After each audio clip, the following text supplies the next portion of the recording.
Ddamu obo.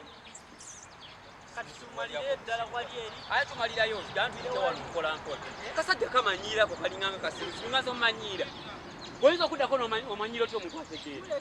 Konsitwali yako sina nawe mulekanze. Nze ndi mukwawuti ekisookera ddala ate namwe temuntunuulira.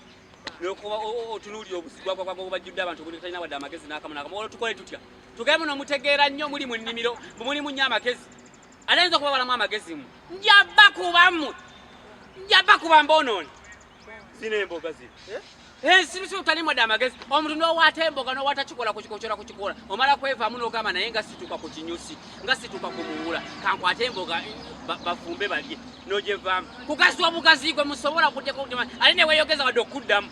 Tugende muno muli bakabi nnyonnyonnyo. Nze ndabye emboga bukyanga mbeerawo. Temugenda kunkankanga. Ndabye emboga ne bandalikadde nakubafiira wadde akantu n'akamu wadde ogamba muno babateekemu akantu akayinigiriza bwekati. Zino mboga teswakwogera bajja kuyita omulala. Era ozigambako.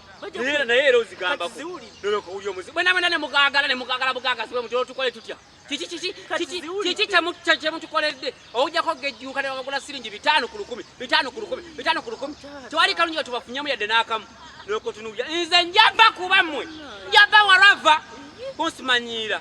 Nja kukuba. Mumanyiira. Balowooza golonjonja kuba. Nze nkuba. Tokiddanga muno omulundi n'ogumu okumanyiira. Njagala mba omuntu muwenga mumuwa ekitiibwa kye. Naye ate okudda okunzirako bwekityo okumanyiira. Kadde n'akimpulira oyombo sana.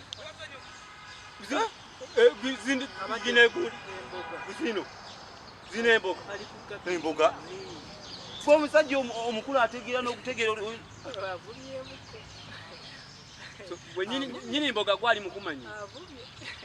Nyini mboga gwali mukumanyira. Kyagera kale kituufu.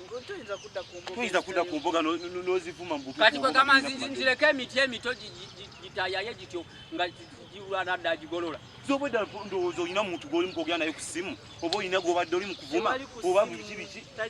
Yatereka tukole tuti.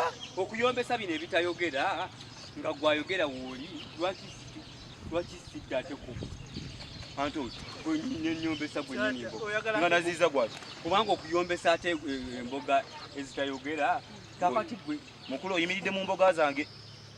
Ekituufu ate mwana. Naye kweli olina ku magezi go, olina amagezi go agatola. Olina amagezi go. Obuluba banange okitegeera. Ovumidde kyemboga. Kitegeera na kitegeera. Emboga tezikuwulidde olizivuba. Kale kwati kuba ove mu mboga zange. Essebo.